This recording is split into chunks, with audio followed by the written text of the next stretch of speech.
الحمد للہ والصلاة والسلام علی رسولہ وعلی آلہ واصحابہ اجمعین۔ اعوذ باللہ من الشیطان الرجیم، بسم اللہ الرحمن الرحیم۔ میت کی مغفرت اور اس کے پیچھے صدقہ خیرات کرنے کے حوالے سے کچھ احادیث۔ پہلی حدیث کو دیکھتے ہیں۔ حضرت ابو سعید خدری رضی اللہ عنہ سے روایت ہے، رسول اللہ صلی اللہ علیہ وسلم نے فرمایا، لَقِّنُوا مَوْتَاكُمْ لا الہ الا اللہ، یعنی اپنے مرنے کے قریب لوگوں کو لا الہ الا اللہ پڑھنے کی تلقین کرو۔ اس کو مسلم روایت کر رہے ہیں۔ اسی طرح ایک اور حدیث ہے، حضرت معاذ رضی اللہ عنہ سے روایت ہے، رسول اللہ صلی اللہ علیہ وسلم نے فرمایا، من کان آخر کلامہ لا الہ الا اللہ دخل الجنہ، یعنی جس کی آخری گفتگو، آخری کلام جس کا لا الہ الا اللہ ہوا تو وہ جنت میں جائے گا۔ اسے ابو داؤد اور حاکم روایت کر رہے ہیں صحیح سند کے ساتھ۔ اب دیکھیں اس حدیث کا فائدہ کیا، یعنی لا الہ الا اللہ کا زبان پر جاری ہونا انسان کے مومن ہونے کی علامت ہے۔ اسی طرح دوسری حدیث میں قریب المرگ لوگوں کو کلمہ پڑھنے کی تلقین کا کہا گیا ہے۔ بعض کے نزدیک تلقین کا مطلب یہ بھی ہے کہ ان کے پاس بیٹھ کر لا الہ الا اللہ پڑھا جائے تاکہ اسے سن کر وہ بھی پڑھ لیں۔ اسی طرح ایک اور حدیث کو ہم دیکھتے ہیں۔ حضرت ام سلمہ رضی اللہ عنہا سے روایت ہے کہ رسول اللہ صلی اللہ علیہ وسلم ابو سلمہ کے پاس حاضر ہوئے جبکہ روح قبض ہو جانے کے بعد ان کی آنکھیں اوپر کو کھلی ہوئی تھیں، یعنی ابو سلمہ کی روح قبض ہو جانے کے بعد ان کی آنکھیں کھلی ہوئی تھیں جیسے کسی کے تعاقب میں ہوتی ہیں۔ تو آپ صلی اللہ علیہ وسلم نے ان کی آنکھیں بند کر دیں، پھر فرمایا، بے شک روح جب قبض کی جاتی ہے تو آنکھیں اس کے پیچھے لگتی ہیں۔ تو ان کے گھر والوں میں سے کچھ لوگ چیخ کر رونے لگے۔ آپ نے فرمایا، تم اپنی جانوں کے لیے بھلائی ہی کی دعا کرو، اس لیے کہ تم جو کہتے ہو فرشتے اس پر آمین کہتے ہیں۔ پھر آپ نے فرمایا، اے اللہ ابو سلمہ کو بخش دے اور اس کے درجے مہدیین میں بلند فرما، اور اس کے چلے جانے کے بعد اس کے پیچھے گھر والوں کا تو جانشی بن جا، اور ہمیں اور اس کو اے رب العالمین بخش دے، اور اس کی قبر کو فراخ کر دے، اور اس کے لیے اس کی قبر کو روشن فرما۔ صحیح مسلم کی روایت ہے۔ اب دیکھیں اس حدیث میں ہمارے لیے کیا بینیفٹس ہیں۔ نمبر 1، انسان کی روح جب قبض ہوتی ہے تو آنکھیں اس کے تعاقب میں کھلی رہ جاتی ہیں، تو اس لیے میت کی آنکھیں بند کر دینی چاہیے۔ نمبر 2، ایسی مجالس یعنی ایسی گیدرنگ میں جہاں پہ کسی کی وفات ہو چکی ہے، وہاں بد دعا نہ کی جائے، کیونکہ وہاں موجود فرشتے آمین کہتے ہیں۔ نوحہ نہ کیا جائے، جیسے ہم اگلی حدیث میں دیکھیں گے۔ پھر علم اور فضل والے لوگوں کو چاہیے کہ وہ میت والے گھر میں آئیں اور میت کے لیے مغفرت کی دعا کریں اور اس کے گھر والوں کے لیے صبر کی تلقین کریں۔ اور ہمیں کیا پتہ چل رہا ہے اس حدیث سے کہ دعا سے میت کو نفع پہنچتا ہے، جیسے کہ دوسری حدیث میں بھی یہ بات ہے۔ اسی لیے ہمیں پتہ چلتا ہے کہ مرنے والے کے گھر آ کر تعزیت کرنا اور مرنے والے کے لیے دعا کرنا ایک مسنون عمل ہے جو جائز ہے اور سنت ہے۔ لیکن بات یہ ہے کہ اس میں بدعات ہمارے ملکوں میں آ چکی ہیں، جیسے کہ 3 دن تک سوگ کرنے کا حکم دیا گیا ہے نبی کریم صلی اللہ علیہ وسلم کی سنت سے، لیکن کیا ہے کہ کچھ خود ساختہ طریقے انسانوں نے خود سے گھڑ لیے ہوئے ہیں جو کہ سنت سے ثابت نہیں۔ اچھا جی، میت پر بین اور نوحے کے حوالے سے احادیث کو دیکھتے ہیں۔ حضرت ابن مسعود رضی اللہ عنہ سے روایت ہے، رسول اللہ صلی اللہ علیہ وسلم نے فرمایا، وہ شخص ہم میں سے نہیں جس نے رخساروں کو پیٹا اور گریبانوں کو چاک کیا اور جاہلیت کے بول بولے، یعنی بین کیا۔ بخاری اور مسلم اس کو روایت کر رہے ہیں۔ اب دیکھیں یہاں پر جو ورڈز آ رہے ہیں کہ ہم میں سے نہیں، یعنی ہم مسلمانوں کے طریقے پر نہیں، اور جاہلیت کے بول سے مراد عورتوں کا بین اور ماتم کرنا، میت پر چیخ و پکار کرنا۔ اسی حوالے سے ایک اور حدیث کو دیکھتے ہیں۔ حضرت ابو مالک عشری رضی اللہ عنہ سے روایت ہے کہ رسول اللہ صلی اللہ علیہ وسلم نے فرمایا، بین کرنے والی عورت اگر مرنے سے پہلے توبہ نہ کرے تو اسے قیامت کے دن اس طرح کھڑا کیا جائے گا کہ اس پر تار کول کا کرتا اور خارش کی زرہ ہوگی۔ اس کو مسلم روایت کر رہے ہیں۔ اور دیکھیں اس سے کیا پتہ چل رہا ہے کہ بین کرنا کبیرہ گناہوں میں سے ہے، اور جس نے توبہ نہ کی تو اس کے لیے آخرت میں دردناک عذاب ہے۔ اور اسی طرح یہ سارے کام جو ہیں جاہلیت کے ہیں، جو مصیبت کے وقت اس دور کی عورتیں کیا کرتی تھیں، اور آج بھی ایسا ہے، آج بھی جاہل عورتیں اس طرح کے کام کرتی ہیں۔ تو بات یہ ہے کہ مومن کے لیے تو ہے خوشی ہو غمی ہو الحمدللہ، کیا کہنا ہے اس پر؟ الحمدللہ، اللہ ہی کی طرف تو واپس جانا ہے۔ کیا پڑھتے ہیں ہم؟ انا للہ و انا الیہ راجعون، یا اللہ ہم تو تیرے ہی بندے ہیں اور تیری ہی طرف ہم نے واپس جانا ہے۔ تو پھر اس میں دکھ ہونا، پریشانی ہونا ایک نیچرل بات ہے۔ جیسے ہمیں ایک حدیث سے پتہ چلتا ہے، حضرت ابن عمر رضی اللہ عنہ سے روایت ہے کہ رسول اللہ صلی اللہ علیہ وسلم نے حضرت سعد بن عبادہ کی عیادت کی، اور آپ کے ساتھ عبد الرحمن بن عوف، سعد بن ابی وقاص اور عبداللہ بن مسعود رضی اللہ عنہم بھی تھے۔ وہاں پہنچ کر رسول اللہ صلی اللہ علیہ وسلم بے اختیار رو پڑے۔ جب لوگوں نے رسول اللہ صلی اللہ علیہ وسلم کو روتے ہوئے دیکھا تو وہ بھی رو پڑے، یعنی صحابہ بھی رو پڑے۔ تو آپ نے فرمایا، کیا تم سنتے نہیں؟ یقیناً اللہ تعالیٰ آنکھ کے آنسو اور دل کے غم پر عذاب نہیں دے گا، لیکن اس کی وجہ سے عذاب دے گا یا رحم کرے گا۔ یعنی آپ صلی اللہ علیہ وسلم نے اپنی زبان مبارک کی طرف اشارہ فرمایا۔ اس کو بخاری اور مسلم روایت کر رہے ہیں۔ یعنی حدیث ہمیں کیا بتا رہی ہے کہ غم کی شدت سے آنکھوں سے آنسوؤں کا آنا اور دل کا غمگین ہونا، یہ دونوں چیزیں فطری ہیں، جس پر انسان کا اختیار نہیں ہے، بلکہ یہ ایک رحمت کا حصہ ہے۔ اٹس اے پارٹ آف رحمہ، یعنی جو اللہ نے انسانوں کے دلوں میں ڈال رکھی ہے، اور یہ ممنوع نہیں ہے اور نہ ہی اس پر پکڑ ہے۔ لیکن پکڑ کس چیز پر ہے؟ بین کرنے پر، نوحہ کرنے پر، ٹھیک ہے۔ اب بات یہ ہے کہ مومن کو صبر و شکر کے کلمات ادا کرنے چاہیے، اور ہمیں پتہ چلتا ہے حدیث سے کہ مرنے والے کی خوبیوں کا تذکرہ کرنا چاہیے، اور میت کے عیب بیان کرنے سے زبان کو روکنا چاہیے۔ جیسے ایک حدیث میں الفاظ ہیں، حضرت ابو رافع اسلم رسول اللہ صلی اللہ علیہ وسلم کے آزاد کردہ غلام سے روایت ہے، آپ صلی اللہ علیہ وسلم نے فرمایا، جو شخص کسی میت کو غسل دے اور وہ اس میں کوئی عیب دیکھے، پس وہ اس کی پردہ پوشی کرے تو اللہ تعالیٰ اسے 40 مرتبہ معاف فرمائے گا۔ اسے حاکم نے شرط مسلم پر صحیح کہا ہے۔ اور اس کے برعکس میت پر بین کرنا، رخسار پیٹنا، گریبان چاک کرنا، بالوں کو اکھاڑنا اور ہلاکت و بربادی کی بد دعا کرنا، یہ سب حرام ہے۔ جیسے ایک حدیث میں الفاظ ہیں، عمر بن خطاب رضی اللہ عنہ سے روایت ہے، آپ صلی اللہ علیہ وسلم نے فرمایا، میت کو اس کی قبر میں اس پر نوحہ کیے جانے کی وجہ سے عذاب دیا جاتا ہے۔ اس حدیث کی وضاحت کو ذرا اچھی طرح سمجھ لیں، یعنی اس بین کی وجہ سے میت کو اس صورت میں عذاب پہنچتا ہے جب وہ اپنے گھر والوں کو، یعنی اپنے ورثہ کو، وہ وصیت کر جاتا ہے کہ اس پر بین کیا جائے، اس کے مرنے کے بعد ماتم کیا جائے، ٹھیک ہے، جب وہ نصیحت کر گیا، اور یا اس کا اپنا عمل بھی زندگی میں ایسا ہی رہا ہو اور وہ پھر گھر والے اس کو فالو کر رہے ہیں، اس کی پیروی کر رہے ہیں، ٹھیک ہے۔ تو ورنہ دوسری صورت میں ایسا نہیں ہے۔ یعنی اگر تو مرنے والا اپنے گھر والوں کو ان جاہلیت کے کاموں سے روکتا رہا ہو، لیکن اس کے باوجود اس کے گھر والے پیچھے سے یہ کام کریں، تو اس پر کوئی عذاب نہیں ہے، اور اس میں اس کا کوئی دخل نہیں ہے، ٹھیک ہے۔ اور دوسری بات، جیسے قرآن کریم میں بھی بات آتی ہے، لا تزر وازرۃ وزر اخری، یعنی کوئی نفس بوجھ اٹھانے والی اس دن کسی دوسری نفس کا بوجھ نہیں اٹھائے گی، یعنی کوئی انسان کسی دوسرے انسان کے برے اعمال کا بوجھ ہرگز نہیں اٹھائے گا۔ اسی طرح ایک اور حدیث کے الفاظ ہیں، حضرت ابو ہریرہ رضی اللہ عنہ سے روایت ہے کہ میں نے رسول اللہ صلی اللہ علیہ وسلم کو فرماتے ہوئے سنا، جب تم میت پر نماز پڑھو تو خلوص دل کے ساتھ اس کے لیے دعا کرو۔ یعنی دیکھیں احادیث سے ہمیں کیا پتہ چل رہا ہے، جو سنت کا طریقہ ہے وہ یہ کہ میت کے لیے استغفار کی جائے، دعا کی جائے، یہی مسنون طریقہ ہے، اس کے علاوہ اور کوئی طریقہ کار نہیں ہے بتایا گیا۔ پھر ایک اور اہم بات جس کی طرف حدیث ہمیں بتا رہی ہے، وہ کیا کہ میت کے ذمے اگر قرض ہے تو اس کی ادائیگی بہت ضروری ہے۔ یہ بڑی اہم حدیث ہے۔ حضرت ابو ہریرہ رضی اللہ عنہ سے روایت ہے کہ آپ صلی اللہ علیہ وسلم نے فرمایا، مومن کی جان اس کے قرض کی وجہ سے لٹکی رہتی ہے جب تک کہ اسے ادا نہ کر دیا جائے۔ اسے امام ترمذی نے روایت کیا ہے، اور یہ حدیث حسن ہے۔ مطلب کیا ہے کہ اس کی نجات یا عذاب کا فیصلہ جو ہے نا، اس کے قرض کی ادائیگی کے اوپر ہے۔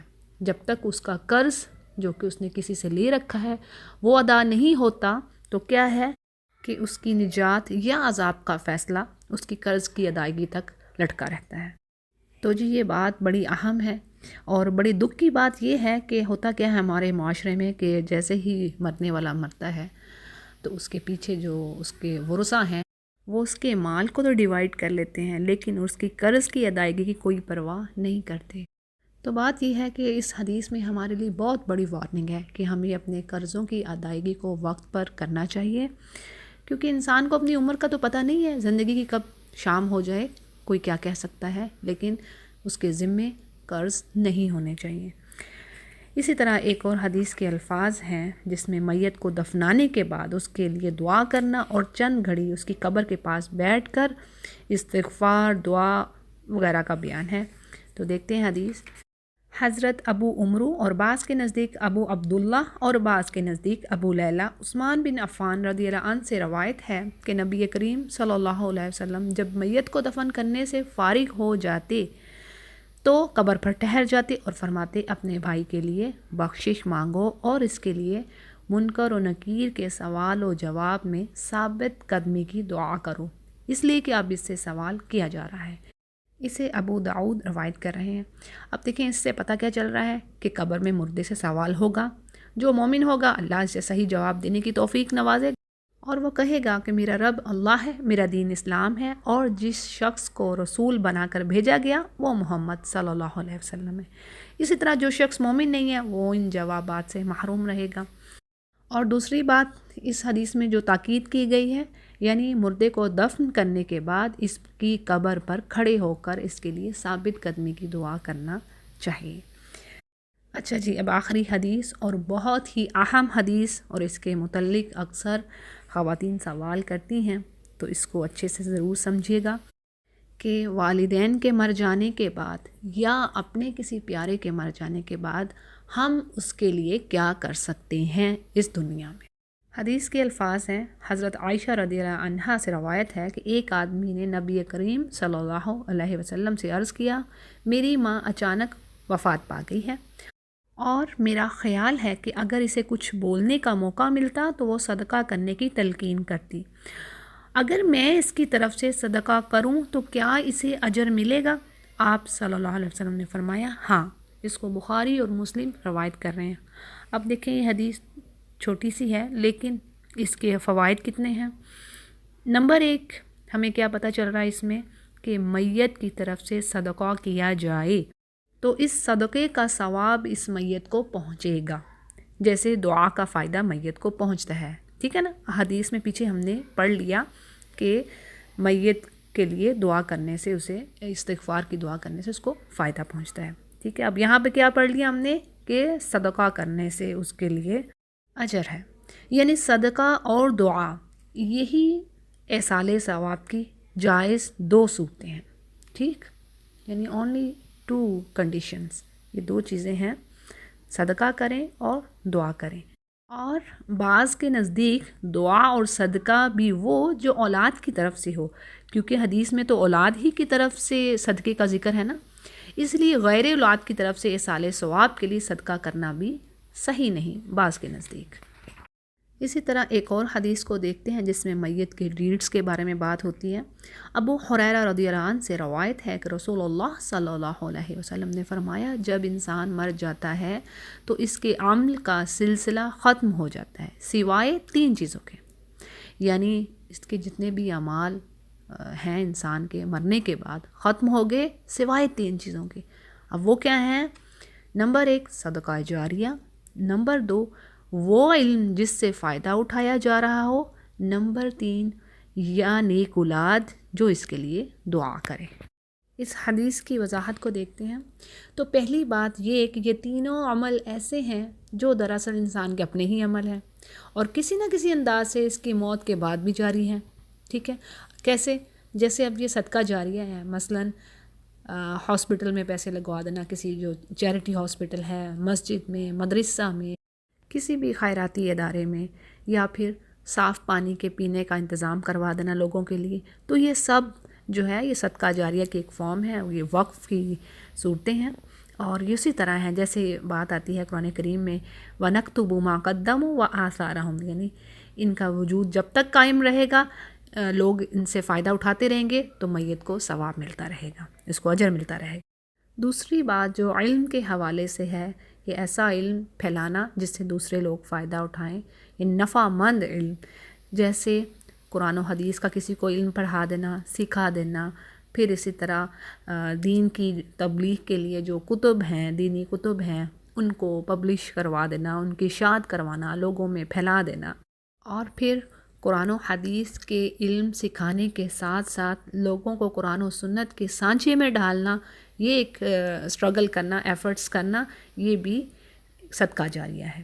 یعنی اس کا کیا ہے کہ مرنے کے بعد بھی انسان کے جس کو اس نے علم سکھایا ہوگا وہ اس علم سے فائدہ اٹھا رہا ہوگا، اس کو فالو کر رہا ہوگا، اور اگر وہ سکھانے والا ہے، کوئی استاد ہے، معلم ہے قرآن کا، اور اس نے اپنے اسٹوڈنٹس کو اللہ کے بتائے ہوئے سیدھے راستے پر ڈالا، اور جب وہ اس کی پیروی کریں گے تو اس کے مرنے کے بعد بھی اسے اس کی اس ایفرٹ کا اجر ملے گا۔ جیسے حدیث کے الفاظ ہیں، من دعا الی ہدی کان لہ من الاجر مثل اجور من تبعہ من غیر ان ینقص من اجورہم شیئا، یعنی جس نے ہدایت کی طرف لوگوں کو پکارا تو اس کی اقتداء کرنے والوں کا اجر بھی اسے پہنچتا رہے گا، یعنی اس کو فالو کرنے والوں کا اجر بھی اسے پہنچتا رہے گا، لیکن ان عمل کرنے والوں کے اجر میں بھی کوئی کمی نہیں آئے گی۔ سبحان اللہ۔ دیکھیں یہ ایک چیز ہے، دیکھیں میں اکثر یہ بات کہتی ہوں کہ ہم اپنی جاہلیت کی بنا پر، ناعلمی کی بنا پر چیزوں کو تنگ کر لیتے ہیں، ان کا دائرہ کار تنگ کر لیتے ہیں۔ دیکھیں ہم لوگوں نے کیا چیزیں بنا لی ہیں ہمارے معاشرے میں، یعنی سنتوں کو چھوڑ کر بدعات پہ عمل شروع کر لیا ہے کہ قرآن پڑھ لو، اس کے لیے 20 قرآن پڑھے جا رہے ہیں، 30 قرآن پڑھے جا رہے ہیں، میت کے لیے بھی۔ میت کا تو اب کام ختم، میت کے تو جو حدیث ہمیں بتا رہی ہے اس کے تو تمام اعمال ختم ہو گئے، منقطع ہو گئے، سوائے 3 کے، جو 2 آپ کے سامنے ابھی رکھ دی اور میں نے ان کو کلیئر بھی کر دیا۔ اور تیسرا کام کیا ہے؟ نیک اولاد کو چھوڑ جانا۔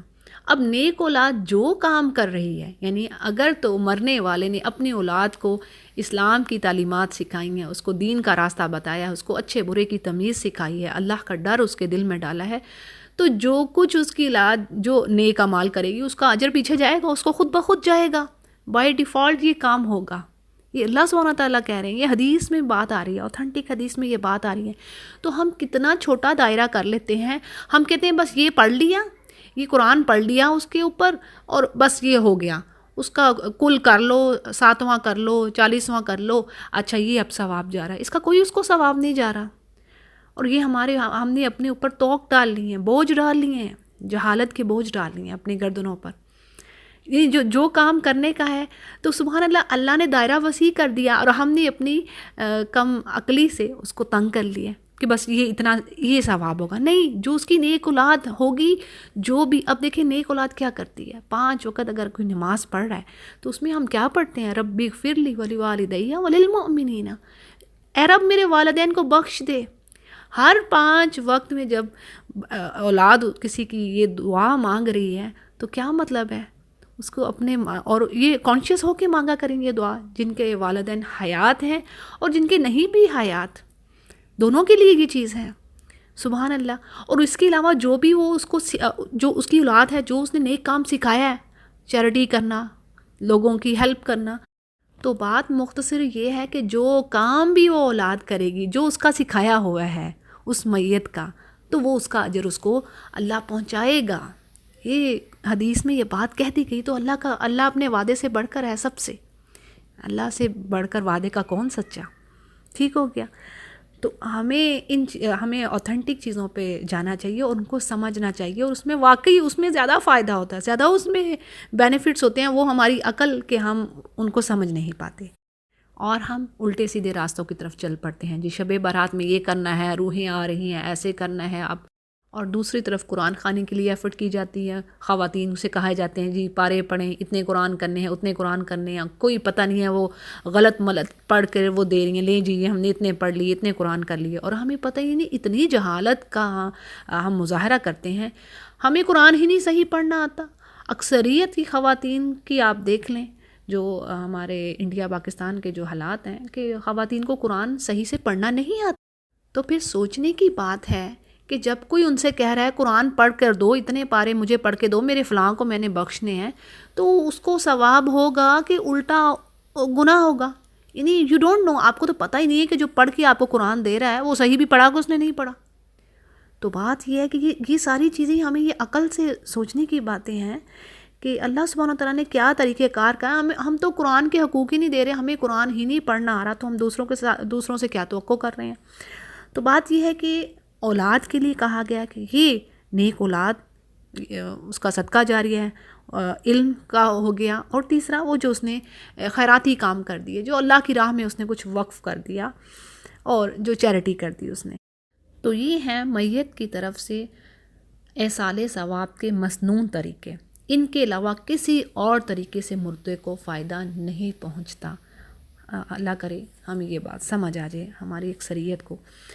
اچھا، یہاں پر انہوں نے ایک ایکسیپشن بتائی ہے کہ میت کے ذمے اگر حج کرنا یا نظر کے روزے رکھنا ہو تو حدیث میں ورثہ کو یہ حکم دیا گیا ہے کہ وہ میت کی طرف سے ادا کریں، کیونکہ ان کی حیثیت ایک قرض کی سی ہے. ٹھیک ہے، جس طرح میت کے ذمے قرض ہوتا تو اس کا ادا کرنا ضروری ہے نا. ہم نے حدیث میں پڑھ لیا کہ اگر اس کے ذمے قرضہ ہے اور کوئی قرض ادا نہیں کر رہا تو اس کے لیے جو عذاب اور نجات کا جو معاملہ ہے وہ لٹکا رہے گا. ٹھیک ہے، اسی طرح حج زندگی جس پر فرض ہو چکا ہے، یہ ذرا اس کو تھوڑا سمجھ لیجئے گا اچھے طریقے سے، اس کی میں وضاحت کرتی ہوں. جس کے اوپر حج فرض تھا، کیسے فرض ہوتا ہے حج؟ یعنی اس کے پاس استطاعت تھی، وہ اتنی گنجائش رکھتا تھا کہ وہ سفر کر سکے، وہ مالدار تھا آدمی. ٹھیک ہے، عورت یا آدمی جو بھی، وہ استطاعت رکھتا تھا جانے کی، اور اسے کسی بیماری نے بھی نہیں پکڑا تھا. ٹھیک ہے، یعنی پیسہ بھی تھا اس کے پاس، صحت بھی تھی اس کے پاس، لیکن اس کے باوجود اس نے اللہ کا گھر نہیں دیکھا. ٹھیک ہے، ایک بار بھی زندگی میں اللہ کا گھر نہیں دیکھا. یعنی اس پر حج فرض بنتا ہے. جس کو اللہ نے مال بھی دیا، صحت بھی دی، اب اس پر فرض ہے کہ اللہ کا گھر ایک بار دیکھے. ٹھیک ہے، قرآن کریم میں اللہ نے فرما دیا نا کہ ایک بار زندگی میں جس کے پاس یہ چیزیں ہیں دونوں تو وہ کرے. ہاں، جس کے پاس نہیں ہے، جس کے پاس پیسہ نہیں ہے، وہ استطاعت نہیں رکھتا، تو اس کے اوپر حج فرض نہیں ہے. ٹھیک ہے، اس کے اوپر یہ لاگو ہی نہیں ہوتا. کس کے اوپر فرض ہے؟ جس کے پاس پیسہ ہے، یعنی وہ استطاعت رکھتا ہے سفر کرنے کی، اور اس کے پاس صحت بھی ہے. کوئی بعض ایسے بھی ہوتے ہیں نا، اس میں ایکسیپشن کیوں رکھی گئی صحت کی، کہ بعض لوگوں کے پاس پیسہ ہونے کے باوجود ان کی صحت الاؤ نہیں کرتی کہ وہ ٹریول کر سکیں. ٹھیک ہے، ان کی بھی دوسری کنڈیشن ہے جو کہ مفتی حضرات سے آپ پوچھ سکتے ہیں. لیکن اب بات یہ ہے کہ جس کے پاس یہ دونوں چیزیں اویلیبل ہیں، اس کے باوجود اس نے حج نہیں کیا اور اس کی ڈیتھ ہوئی ہے، تو اب مفسرین کے نزدیک بات یہ ہے کہ اس پر یہ چیزیں ایسے ہی ہیں جیسے قرض ہے. یعنی کہ اللہ کا گھر دیکھنا ضروری تھا، اب یہ قرض کی طرح اس کے اوپر ہے جو کہ اس کے ورثہ کو ادا کرنا ہے. اسی طرح اگر کسی نے نظر مانی ہو کہ یعنی وہ نظر کے روزے اس نے مانے ہوں لیکن وہ ادا نہ کر سکا ہو، تو اس کی ادائیگی بھی ضروری ہے، کیونکہ یہ بھی ایک قرض کی طرح ہے. اس کے ساتھ ساتھ ایک اور چیز واضح کرتی چلوں جو بڑی ضروری ہے، کہ ان کے علاوہ، ان دو چیزوں کے علاوہ دوسری کسی بھی بدنی عبادت کو کسی طرح بھی کنسیڈر نہیں کیا جائے گا. ٹھیک ہے، اگر اس نے میت نے کی ہیں، نہیں کی ہیں، نماز پڑھی ہے، نہیں پڑھی ہے، تو اس کا ذمہ کسی پر بھی نہیں سوائے ان دو چیزوں کے جو اوپر واضح کر دی گئی ہیں. تو جی یہ تھی اہم ترین احادیث کہ میت کو کن کن طریقوں سے فائدہ پہنچایا جا سکتا ہے اور کون سے باطل طریقے ہیں جن سے میت کو کچھ فائدہ حاصل نہیں ہوتا. یعنی دو ہی طریقے ہیں اولاد کے لیے، دعا اور صدقہ. یہ مسنون طریقے ہیں جس سے میت کو فائدہ دیا جا سکتا ہے.